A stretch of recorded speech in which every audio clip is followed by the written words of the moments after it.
Tonight, breaking news. GOP senators right now facing a critical test for President Trump's so-called big, beautiful bill ahead of a July 4th deadline.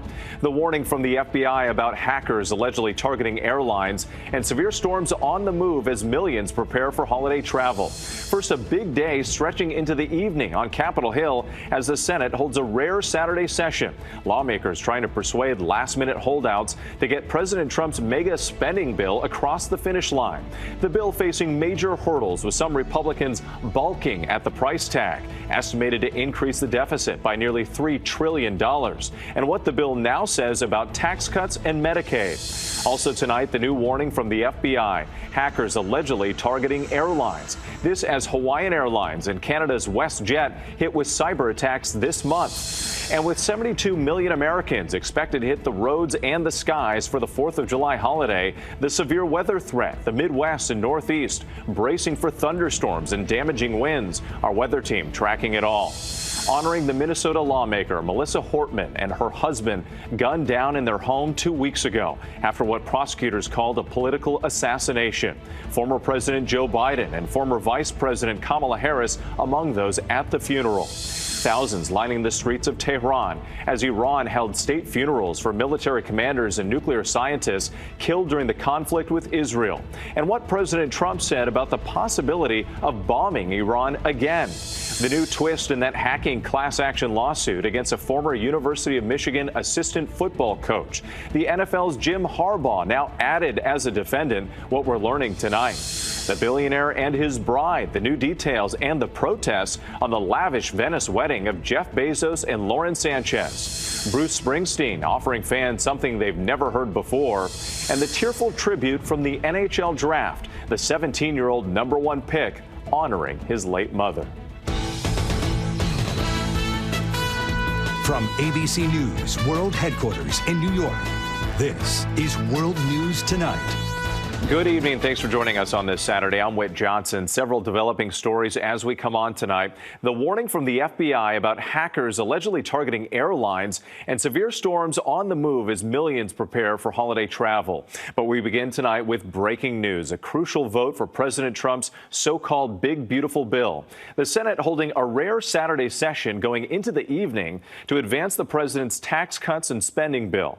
Democrats now insisting that the bill be read aloud on the floor, which could take hours. President Trump putting the pressure on Republican lawmakers to get the measure to his desk by Independence Day, less than a week away. But the ultimate fate of the legislation is still in question, with some Republicans holding out over the price tag and proposed cuts to Medicaid. ABC's Jay O'Brien leads us off from Capitol Hill. Tonight, with President Trump's self-imposed 4th of July deadline looming, Senate Republicans sprinting to lock down enough support ahead of a key test vote on the president's so-called one big beautiful bill. The nearly 1,000-page legislative package extends Trump's 2017 tax cuts, adds new provisions like no taxes on tips and overtime, and makes significant cuts to Medicaid. The nonpartisan Congressional Budget Office estimating it could lead to nearly 11 million people losing their insurance over the next decade. Democrats now planning to force a potentially hours-long reading of the entire GOP mega bill on the Senate floor, likely pushing a final vote on the legislation into late Sunday or Monday. With a laundry list of campaign promises on the line, Trump staying in D.C. this weekend to push the bill through, taking a trio of senators golfing at his course in Virginia, and telling Republicans he wants the bill ready for his signature before July 4th. The president's very engaged. The president's been engaged this whole time. He's never not been engaged. Senators now working through the weekend, forced to rewrite key pieces of the legislation after some provisions were tossed out by the chamber's nonpartisan rule keeper.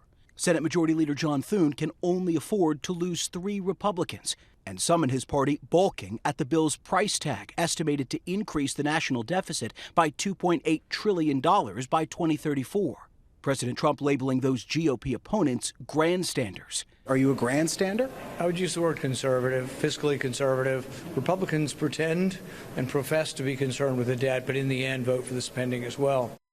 Whit, if this bill passes the Senate, it would have to go back to the House, where Speaker Johnson is facing a razor-thin GOP majority and growing opposition tonight to some of these Senate rewrites. Remember, the original version of this bill only passed out of that chamber by just 1 vote. Whit. And the clock is ticking. Jay O'Brien, thank you. Now to the escalating tensions over trade. President Trump ending talks with Canada over their plan to collect digital services taxes from American tech giants. Let's get right to ABC's senior White House correspondent Selina Wang. So, Selina, how did these talks break down?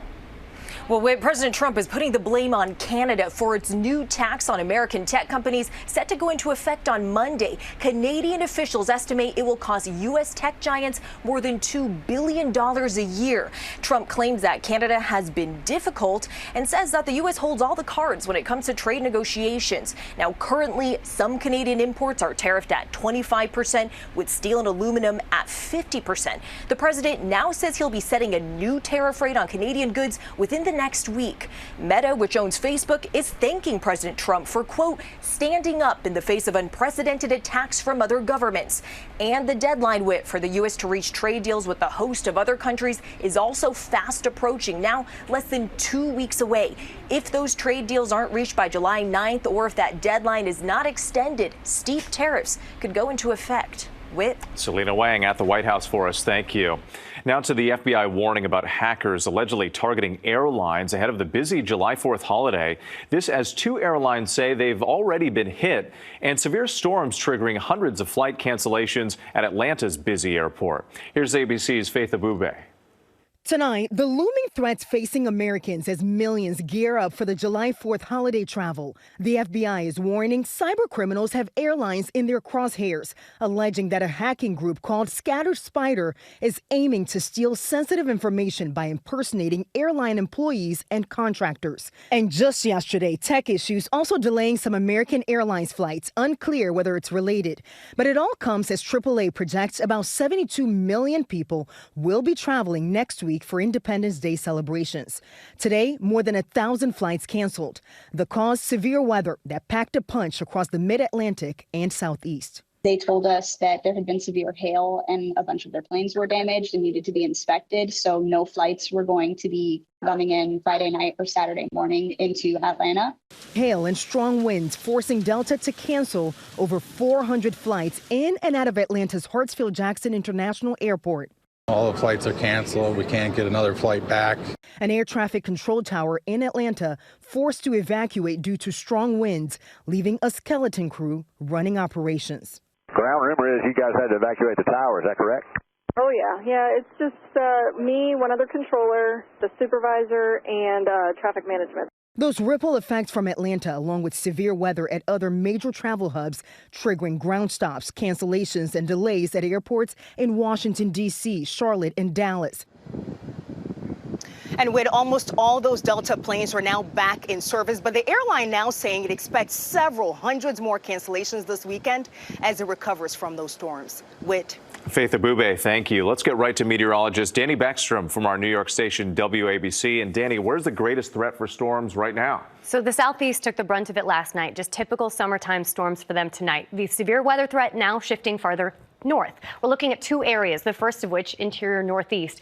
A severe thunderstorm watch in parts of Pennsylvania and upstate New York until 8 p.m. That second area, the upper Midwest. That severe weather threat really ramps up after sunset tonight with heavy rain, potentially damaging wind gusts, hail, and even a few isolated tornadoes possible into sunrise tomorrow. Then that area shifts east as we move into Sunday with Kansas City up through Green Bay, even Michigan's Upper Peninsula looking at the threat for severe weather Sunday. We're here in the Northeast. It's all about the heat behind tonight's strong storms. We are turning up the temperature back to the 80s in Boston, near 90 tomorrow in New York. With not quite as intense as the heat that we felt earlier this week, of course, but we are turning up that humidity heading into the holiday as well. Still a hot holiday for so many. Yeah. All right, we'll brace for it. Danny Beckstrom, thank you. Next tonight, mourners gathering today for the funeral of Minnesota lawmaker Melissa Hortman and her husband. Former President Joe Biden and former Vice President Kamala Harris among those paying tribute to the couple, killed in what officials call a stunning act of political violence 2 weeks ago. Their beloved golden retriever also honored. Here's ABC's Christian Cordero. Tonight, a community in a basilica full of loved ones saying goodbye to former Democratic state lawmaker Melissa Hortman and her husband Mark, 2 weeks after they were fatally shot at their home in what prosecutors call a political assassination. Lord, make me an instrument of your peace. Where there is hatred, let me sow love. The two remembered as great parents who loved to cook and garden. Minnesota Governor Tim Walz today called Melissa the most consequential speaker in state history. For 7 years, I have had the privilege of signing her agenda into law. I know millions of Minnesotans get to live their lives better because she and Mark chose public service and politics.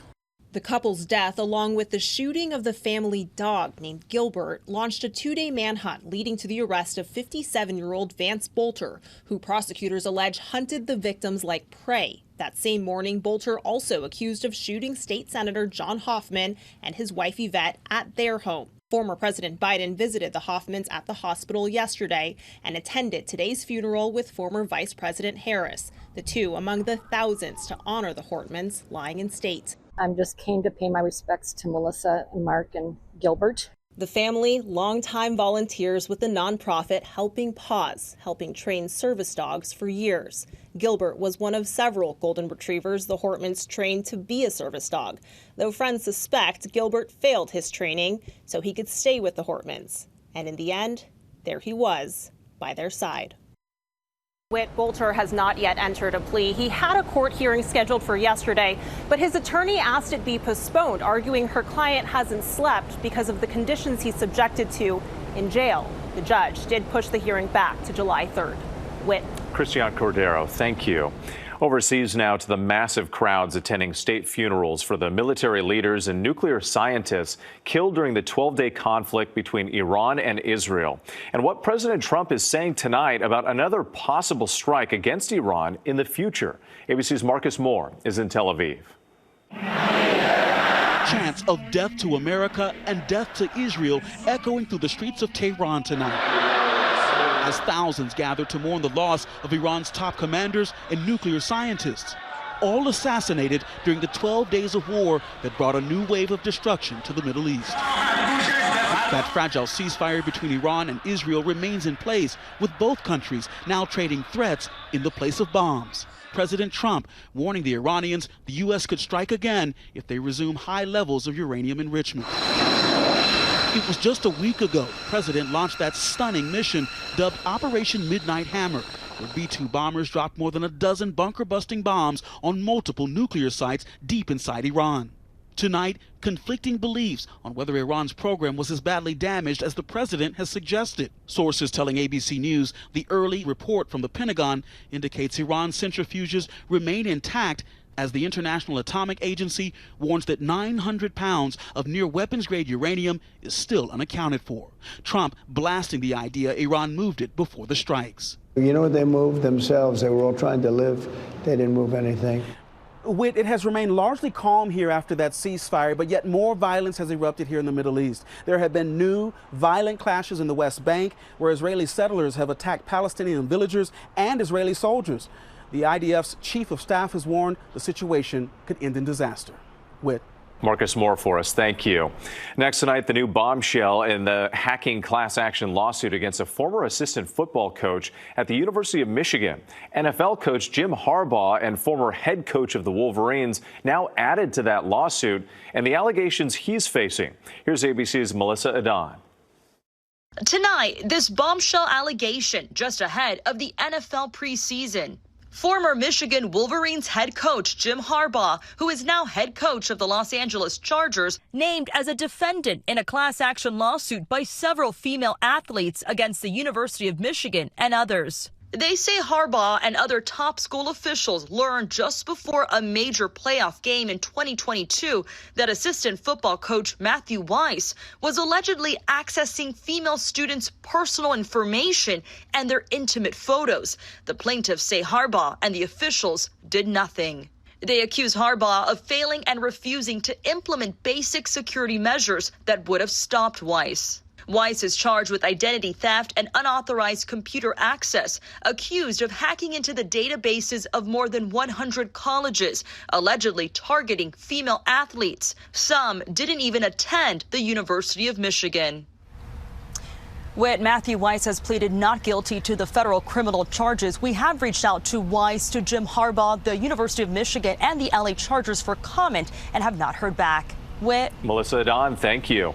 Now to Venice, Italy, and new details on the lavish wedding between billionaire Jeff Bezos and Bezos-Sanches, the couple tying the knot on a secluded island despite protests. ABC's Maggie Rulli is in Venice tonight. Tonight, the celebration continues for newlyweds Jeff Bezos and Bezos-Sanches Bezos. The couple stepping into a water taxi together, heading to another big wedding bash with their famous guest list, this time at the Arsenal, an old Navy shipyard in Venice. Tonight's party, a celebration after last night's wedding. Vogue immediately releasing this digital cover after the ceremony, revealing photos of Lauren's highly anticipated Dolce & Gabbana wedding dress. Sanchez telling the magazine it took a year and a half to make. The morning after the ceremony, this is the first place the couple came, the iconic Harry's Bar. They rented the entire place out for family and friends. Protest groups threatening to disrupt the wedding tonight, taking over the famous Rialto Bridge, protesting the billionaire's wedding over tourism and war. How big are these protests, and what are people protesting? Are very big, reading the newspaper, are very small if you count the people involved.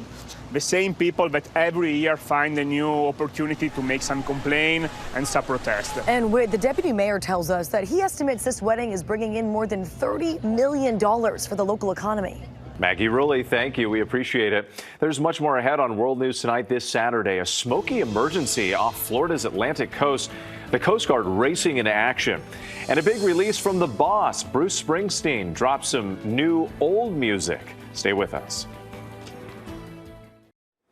Next tonight, terrifying moments in the waters off Central Florida. Thick smoke billowing from a boat on fire this afternoon near Port Canaveral. The Coast Guard rescuing all 4 people on board. A Good Samaritan also helping out. No word of any injuries. Just weeks into hurricane season, the Pentagon is cutting off data from 3 key weather satellites. The unique instruments set to shut down by Monday collect information at night and on cloudy days, providing crucial data for forecasting the rapid intensification of storms. Scientists warn the data shutdown could negatively impact forecasts for millions in hurricane-prone areas. The Trump administration has not explained the move. When we come back, the new offering from Bruce Springsteen, something you've never heard before. To the Index now, a big weekend for Bruce Springsteen fans. She said, "Now, Johnny, love means no more to me." The boss releasing Tracks 2, the Lost Albums, 83 songs from 7 never-before-released LPs. The music spanning 35 years. Springsteen saying that he's played the music to himself and close friends for years. Baseball has lost one of its newest Hall of Famers. Former outfielder Dave Parker has died. He battled Parkinson's disease for 12 years. Parker spent 11 of his 19 seasons in Pittsburgh. The 1978 National League MVP, later won a World Series with the 1979 We Are Family Pirates.